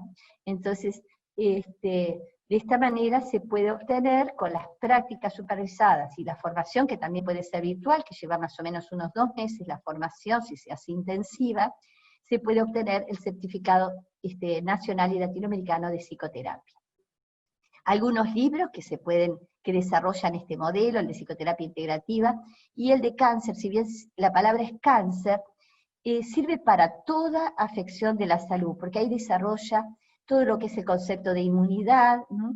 El concepto de emociones e inmunidad, desarrolla la psicoterapia integrativa, desarrolla técnicas cuerpo-mente, es decir, que desarrolla todo lo que es este modelo, ¿no? En forma actualizada, porque es de fines del 2017. Y lo importante es que esta comprensión no quede en una comprensión, que se plasme en la clínica, ¿no? Que se plasme, nosotros lo hacemos en el hospital de adultos, en distintas patologías, lo hacemos en el hospital de niños, también hacemos, por ejemplo, en sala de espera mindfulness, o hacemos técnicas de relajación, o talleres de biopsicoeducación, porque nuestros hospitales no tienen que ser solamente centros que atiendan lo patógeno. Hay que transmitir que el paciente cuando sale tiene que tener herramientas para cuidar de su salud. Tiene que aprender a tener herramientas para identificar aquello que le hace bien, que le hace mal, en todas las dimensiones. Y bueno, estas son algunas imágenes de los hospitales donde desarrollamos, también en convenios con instituciones de salud, la formación que realizamos a nivel de posgrado, de maestrías en distintas universidades nacionales latinoamericanas y en Europa, y las herramientas cuerpo-mente que también aplicamos. Y bueno, con esto creo haber hecho un pantallazo más o menos para presentarle el modelo, y bueno, estamos abiertos a las preguntas, a las dudas, todo lo que quieran plantear.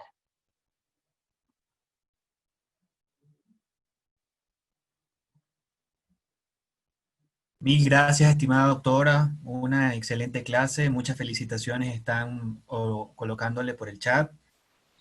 Bueno, de mi parte le quiero agradecer mucho. Como le estaba comentando, nos íbamos a ver ahorita en el Congreso de Montevideo. Pero bueno, yo vengo del área del psicoanálisis junguiano y bueno, esto del modelo integrativo me parece maravilloso, ¿no? Desde mi quehacer, por lo que vi o por lo que entendí, pero que quisiese que lo ampliara un poco más, el elemento del inconsciente en este modelo, ¿dónde queda? Bueno, Gracias por sus aportes y reflexiones. sí. Hay memorias desde las neurociencias que sabemos que no son conscientes, memorias inclusive intrauterinas. Hay un inconsciente también que, bueno, como se plantea desde el modelo junguiano, que nos trasciende, hay un inconsciente filogenético. Tenemos como inputs que vienen de nuestros antepasados, ¿tá? Pero en lo que es ontogénico, el inconsciente de la persona, todo lo que vivimos, incluso en la vida intrauterina, va dejando activaciones, ¿tá? Que facilitan posterior respuesta. Todo eso se llama memorias, porque son circuitos hipersensibilizados.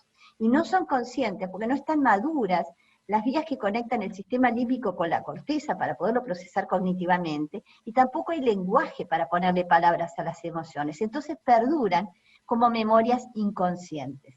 Y a veces también hay memorias que las mantenemos como no conscientes, como una defensa, cuando algo desborda nuestra capacidad de procesarlo.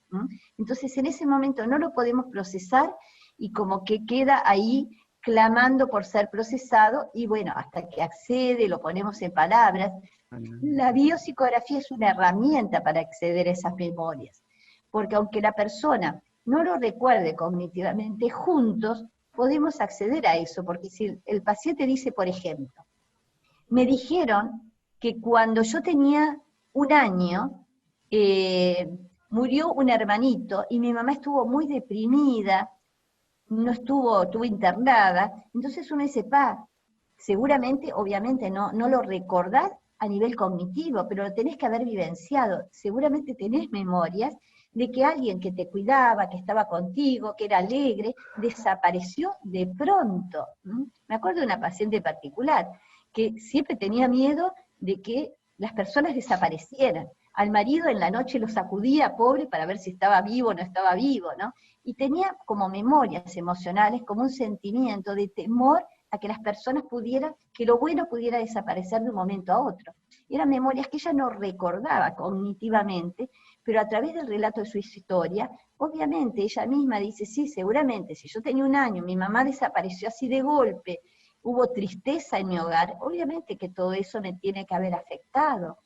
Y me dicen que a partir de ese momento yo me transformé en una niña llorosa, quejosa, o sea, aparecen los síntomas de esas vivencias. Entonces, todas esas memorias no son conscientes, pero hay una manera, a través de la biopsicografía de la historia, por ejemplo, que de alguna manera podemos acceder, y que la persona, me ha pasado alguna vez que de repente la persona se pone a llorar, dice, yo no sé por qué me pongo a llorar, si nunca me había pensado en esto, pero ahora me acuerdo de esto, y empieza a poner en palabras emociones o recuerdos que estaban ahí medios como solapados, ¿no? Esa es nuestra concepción del inconsciente desde las neurociencias, ¿no? Sí, Justamente claro, perfecto, de procesos perfecto. no conscientes. Excelente. Y Bueno, quedan arquetípicos, quedan en el cuerpo, ¿no? También, o sea, que es el primer yo que nos constituye, el yo corporal, el yo piel. Ahí también hay como estos registros némicos en donde la persona, a lo mejor después con ciertas técnicas también psicocorporales, puede dar contacto de ello, ¿no? Excelente, doctora, Exacto. mil gracias, mil gracias. Le doy Todo la palabra a José contribuye, Antonio. todo gracias. contribuye. Gracias, David. Bueno, doctora, le informo que hay personas conectadas, se conectaron de Uruguay, Ecuador, Venezuela, Argentina, Chile, México y de los Estados Unidos. Tiene una audiencia bastante que está presente en diferentes partes del continente. Yo le quería dar las palabras a la psicóloga Olimar Hueso, que ella también quería formularle una pregunta. Tienes la Perfecto. palabra, Olimar. Ajá. Muchas gracias José Antonio. Y bueno, doctora Margarita, estoy extasiada. Esta ha sido una clase magistral a mi criterio. Es una clase de otro nivel. Y bueno, para mí la invitación quizás a todos nosotros en el gremio de la salud es este llamado a la integración, como usted muy bien lo plantea. A que no nos perdamos de alguna dimensión, porque quizás por muy buena que sea la psicoterapia, si nos perdemos quizás de la dimensión biológica y hay alguna alteración neurológica, biológica, no va a haber un cambio. Y sucede con muchos pacientes que se quejan y dicen, esto no me funciona, ya tengo años en terapia y no he visto cambios. Es que quizás nos estamos perdiendo una parte de ese todo, una pieza del sistema, y que es menester en este momento que todos los enfoques de la psicoterapia nos integremos para darle un sentido óptimo a la salud integral del ser humano. Y bueno, por supuesto, esta percepción multidimensional, para mí en lo particular, veo que hay varios colegas que se han conectado de diferentes partes. En Ecuador hay psicoterapeutas integrativos. Yo me formé como psicoterapeuta integrativo fenomenológico en Venezuela, con el doctor Héctor Espinosa y la doctora Ana Cecilia Campos. Y sé que hay varios enfoques diferentes de la psicoterapia integrativa. Sin embargo, yo considero particularmente que es bueno que es momento de que todos sumemos manos y podamos unirnos en este sentido.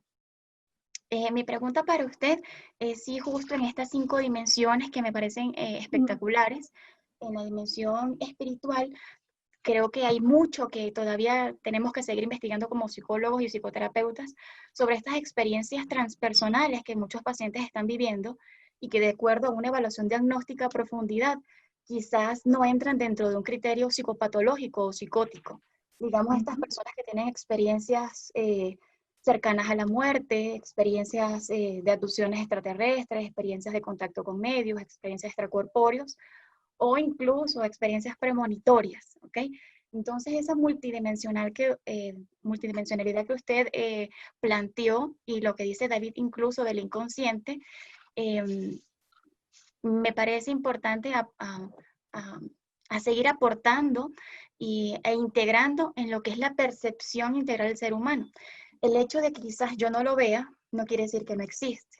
Yo no veo el Wi-Fi en este momento, no veo las ondas de radio, no veo las ondas de señal que llega a mi teléfono, pero el hecho de que yo no lo vea no quiere decir que no existe. Y tras una evaluación diagnóstica bien completa, donde descarto trastornos neurológicos, trastornos hormonales, hacemos una evaluación psiquiátrica, ¿qué hacer con estos casos transpersonales que llegan y que son reales?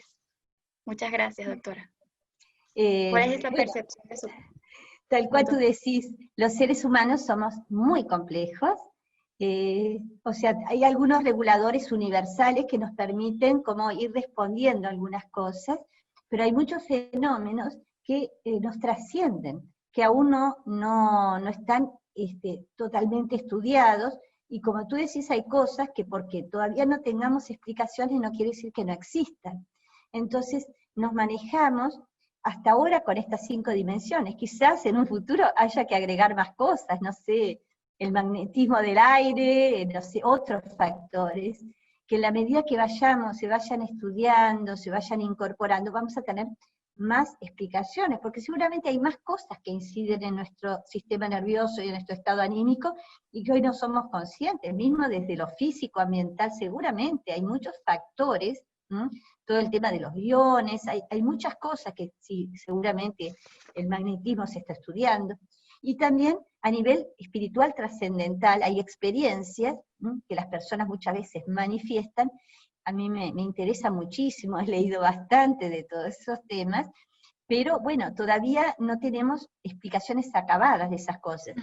Es que realmente la parte más trascendental del ser humano, más espiritual, a veces no hay palabras, no tenemos palabras para hablar de la unidad mente-cuerpo. Fíjense ustedes que en el propio Manual Diagnóstico Estadístico de los Trastornos Mentales dice que siguen poniéndole nombre de trastornos mentales, lo dice en el DSM-4, porque no se ha encontrado una palabra que dé cuenta de esa unidad, y dice que es un anacronismo el seguir hablando así, porque todo lo mental es corporal, lo corporal es mental. Imagínense si eso es con la cognición y la emoción, lo complejo que es para dar cuenta de otros fenómenos que son más espirituales, que no hay palabras para ponerle a esas experiencias. Entonces, bueno, no las negamos, o sea, si la persona las vive, respetamos su vivencia, respetamos que eso puede ser posible, que lo vive de esa manera, y bueno, siempre nuestro acompañamiento es identificar cuando hay factores que realmente contribuyen al bienestar, entendiendo por bienestar individual y en solidaridad con los demás y con el entorno, porque somos seres sociales y seres que estamos vinculados a un entorno. O si hay experiencias que perturban, que generan agitación, va a ser un acompañamiento en discernir qué experiencias favorecen a una adaptación saludable a el entorno social, afectivo y físico-ambiental, o no, de acompañar en ese proceso. Pero nunca nos cerramos a nuevos hallazgos que pueda haber, nuevas experiencias. Por ejemplo, el Dalai Lama y un grupo de neurocientíficos vienen investigando hace muchos años, hacen reuniones, para ver, por ejemplo, se está investigando el poder de la intención de la oración. Se ha hecho estudios, por ejemplo, con grupos de pacientes por los que se oraba, o había una intención de curación, de que se mejoraran, y otros que no, a ver si había una diferente evolución. Hay muchas cosas que se están investigando. Y bueno, estamos abiertos a todo lo que se vaya viendo en ese sentido, ¿no? Porque, bueno, hay mucho todavía por conocer. Excelente, doctora. Muchísimas gracias. Muy Bueno, agradecida. muchas gracias, doctora. Doctora, fíjese, un poco también concatenando con lo que la compañera Olimar describe, ¿no? Estos diferentes enfoques de psicoterapia integrativa, hemos visto en diferentes, por lo menos en mi caso, Venezuela, acá en Ecuador y en otros países, muchas veces se desconoce, ¿no?, lo que son la psicoterapia integrativa, la medicina integrativa. Y desde otros ámbitos de la ciencia se le cataloga o se hace un juicio de valor referente a ella, ¿no? Frente a esas situaciones, pienso, y es uno de estos motivos, ¿no?, de lo que se necesita un poco universalizar estos conocimientos para, a partir de estos argumentos, a partir de estos estudios, un poco identificar realmente qué es la psicoterapia integrativa y estos diferentes enfoques. En el caso particular, el que usted nos trae, que nos parece a los organizadores de este evento, por la ruta, que es la psiconeuroinmunología, Sin embargo, existen otras corrientes de psicoterapia integrativa. Aquí en Ecuador existe una corriente diferente, Chile tiene una corriente, en Venezuela la compañera Olimar llama la corriente fenomenológica. Pero existe ¿en qué difieren estos diferentes enfoques de psicoterapia integrativa? Bueno, ha habido todo un camino hacia la integración en psicoterapia y ha habido distintas estrategias. Hubo quien integró teorías, hubo quien integró técnicas, o sea, hay distintas maneras de integrar. En general, dentro de la psicoterapia, los movimientos de integración en psicoterapia, y nosotros nos hemos asociado con otros movimientos más parecidos a lo que nosotros planteamos, que no sea una integración ecléptica. Hoy integro esta técnica con este paciente, mañana esta, pasado esta, sino que haya un paradigma de comprensión y de abordaje, ¿no? O sea, que no es que se integran técnicas y de forma aleatoria según el paciente, no. Hay un marco de referencia, una forma de comprender el funcionamiento humano, como yo les esbocé, y esa forma de comprensión es la que se hace en la formación, y hay una forma de hacer una estrategia terapéutica, una forma de hacer una evaluación diagnóstica, en este caso multidimensional, ¿tá? Y hay una serie de técnicas que nos permiten favorecer los cambios, ¿no? O sea que hay un paradigma. Nosotros nos hemos asociado a la Asociación Latinoamericana de Psicoterapias Integrativas con quienes también poseen modelos semejantes. Hay pequeñas diferencias según los desarrollos históricos, según la idiosincrasia de los países. Yo creo que la mayor diferencia que tiene el modelo de la psicoterapia integrativa desde la psiconeuroinmunología es que hay otras corrientes de psicoterapia que integran aportes de distintos modelos de la psicología, ¿no? Por ejemplo, cognitivo, sistémico, existencial, pero no se integra muchas veces lo biológico, los aportes de las neurociencias, de la psiconeuroinmunología. Yo creo que la gran riqueza de la psicoterapia integrativa NIE es que además de integrar aportes de distintos modelos de la psicología, integramos los aportes de la medicina, desde la red NIE, ¿tá? De la sociología, porque por ejemplo todo lo que son patologías de saturación por la hiperactivación del siglo XXI, son aportes de Kenneth Gergen y de otros sociólogos, ¿no? O de la física cuántica, es decir, que tomamos aportes, no solamente integramos cosas de la psicología, sino de otras disciplinas. Y sobre todo, hay mucha presencia, y que también se le explica al paciente los correlatos biológicos que tienen todas sus vivencias, ¿no? Que sus pensamientos tienen un correlato biológico, sus emociones, los circuitos que se fortalecen o que se debilitan, y el paciente realmente le interesa conocer cómo funciona, porque eso le da como un empoderamiento también para producir cambios. Yo creo que es la principal riqueza de la psicoterapia integrativa NIE, es que ha integrado además todo el área biológica, de las neurociencias y de otras disciplinas, ¿no? Yo creo que este enfoque multidimensional es muy valioso, ¿no? Realmente nos da mucha eficacia en la clínica, ¿no? Muchas gracias, doctora. José Antonio, hay una persona que se llama Gastón que quiere intervenir, levantó la mano, y luego una persona que se llama Alejo Valencia que también quiere intervenir. Creo que van a ser las personas que van a poder intervenir, porque en honor al tiempo no creo que alcance a mayores interacciones. Le doy la palabra a Gastón. No sé si Gastón puede abrir su micrófono y quiere hacer su pregunta directamente desde el micrófono. Doctora, sí, se me escucha. Gracias. Sí, claro. Gracias por los aportes. Sí, efectivamente creo que lo biológico, psicológico, social y hoy espiritual, independientemente de la semántica, muy bien, porque a integrar las teorías lo que están prácticamente es integrando un grado más de comprensión. Pero la base que ustedes ponen, lo básico es lo psicológico, muy bien, que en este caso activa o desactiva, muy bien, la parte epigenética, correcto. Sin embargo, también ustedes ponen cuatro teorías que me parece sumamente interesante. La primera, bueno, no en orden, pero una de ellas es la sistémica. Cuando un compañero expone que su lineamiento es el psicoanálisis, lo sistémico y las terapias sistémicas, la mayoría de los fundadores fueron psicoanalistas. Encontraron una limitación al momento terapéutico, porque una de las grandes complicaciones que tenemos nosotros es que somos muy buenos describiendo, posiblemente hasta muy buenos diagnosticando, con todo respeto a lo que voy a mencionar, pero muy malos interviniendo. Yo creo que en ninguna parte de la terapia, independientemente de estos grados de teóricos, tienen que verse con dos cosas nada más: la solución al problema y la permanencia de la solución. A partir de ahí es una de las grandes preocupaciones, porque gracias a que usted lo aclaró, porque si vamos solamente a técnicas por a técnicas, qué pena. Lo que tiene que ver es la base teórica. Hoy tenemos realmente un desconocimiento garrafal. Nos venimos a capacitarnos, con todo respeto, solamente para el aliciente. Atacamos el síntoma y no tocamos de otra manera la infección. Estamos muy complicados en ese sentido. Entonces, a partir de ese componente y a partir de algo más de lo sistémico, porque lo sistémico es limitado, por eso está la teoría de la complejidad, porque ya no es un solo sistema, sino los macrosistemas que afectan al sistema. Pero lo que dijo usted es algo muy interesante de Edgar Morin, que también lo sumo. Edgar Morin dijo algo, y se lo resumo nada más: la recursividad y lo demás. La complejidad tiene que ver con el incremento de las variables. Hoy estamos, por lo menos, con esta charla, viendo un poco más de las variables que podríamos verlas.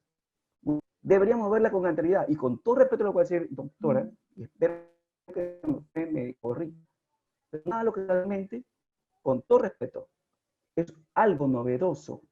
Hablo en el sentido, no es descalificativo, al contrario, trato de decir que, por ejemplo, si yo tomo algo de lo sistémico, tomo algo sobre otros componentes, estoy diciendo que de una otra manera eso ya ha existido por años. Lo que sí a mí me interesa, si hay estudios de una otra manera sobre los efectos que han tenido este enfoque, porque a mí me parece encantador. Siempre lo he venido manejando y más, mi base ha sido el modelo sistémico. Entonces yo digo realmente, independientemente de esto, yo quiero saber cuáles son las teorías que tienen mayor despunte, porque como una vez lo dijo Minuchin, ¿por qué no se han integrado todas las teorías? Porque cada cual tiene que agarrar muy bien y defender lo suyo. Entonces va a ser difícil que se aúnen estas teorías, pero parece que se han roto esquemas. Entonces yo sí quiero saber dónde puedo encontrar, a partir de la experticia, muy bien, que no solamente sean técnicas, sino que me digan cuál de las bases teóricas está tratando de unificar un poco más esas teorías que posiblemente están en el aire. Gracias, doctor, igual, por esa linda información. Bueno, las bases teóricas se basan en esos paradigmas de la complejidad, sistemas, teoría del estrés, teoría del caos. Todo eso es como un paradigma unificador y la psiconeuroinmunoendocrinología. En base a esa comprensión es que desarrollamos toda la estrategia terapéutica.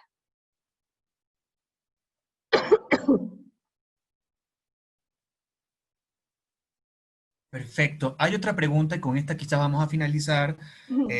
La persona que se llama Alejo la comentó en el chat, que bueno, agradece mucho su exposición y dice que si puede dar una explicación del papel que juega en la salud mental la dimensión socioecológica y si esto aborda lo económico y lo político.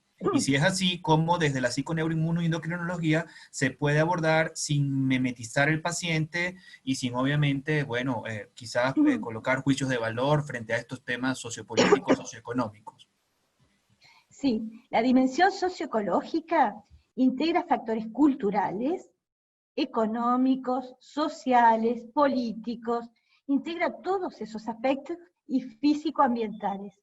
Y todo eso incide en nuestra salud mental y todo lo experimentamos. Ya no más, por ejemplo, con la vivencia que tuvimos ahora durante las cuarentenas, ¿no? Hemos visto el distinto impacto que ha tenido en la salud psíquica, física, social, simplemente las condiciones del hábitat. Era distinto el que estaba en medio del campo, el que estaba en un apartamento hacinado, con dificultades de intimidad, de tener un espacio para sí, sin tener posibilidad de salir a la luz, al verde. Es decir, lo físico-ambiental, claro que sí, y todo lo experimentamos, enseguida impacta en nuestro estado anímico, en nuestro sistema nervioso y en nuestra inmunología y en nuestras hormonas. Y los factores culturales, sin lugar a duda. Hay muchos factores de estrés que vienen por creencias culturales, o factores socioeconómicos, sin lugar a duda, que impactan en nuestra salud mental, en nuestro estado anímico, y eso repercute en nuestras relaciones interpersonales y repercute en nuestra biología. O sea que toda esta dimensión impacta totalmente, y hay que tenerla en cuenta, hay que diagnosticarla y hay que tratarla. Hay que buscar herramientas para tratar de que los factores adversos sean menos adversos y potenciar recursos, ¿no? Mil gracias por esa respuesta. Bueno, sin duda alguna, al ser los organizadores de este evento venezolano, pensamos mucho en nuestro país y cómo esos factores adversos obviamente están impactando mucho en nuestro colectivo, ¿no? Y en toda la salud mental de nuestro pueblo y de nuestra gente. Bueno, por mi parte, doctora, le quiero agradecer muchísimo su tiempo y bueno, doy por cerrada por mi parte la actividad y nos vemos el próximo mayo en el Congreso de FLAPSI. Ya le doy la palabra a José Antonio para que dé sus palabras de cierre.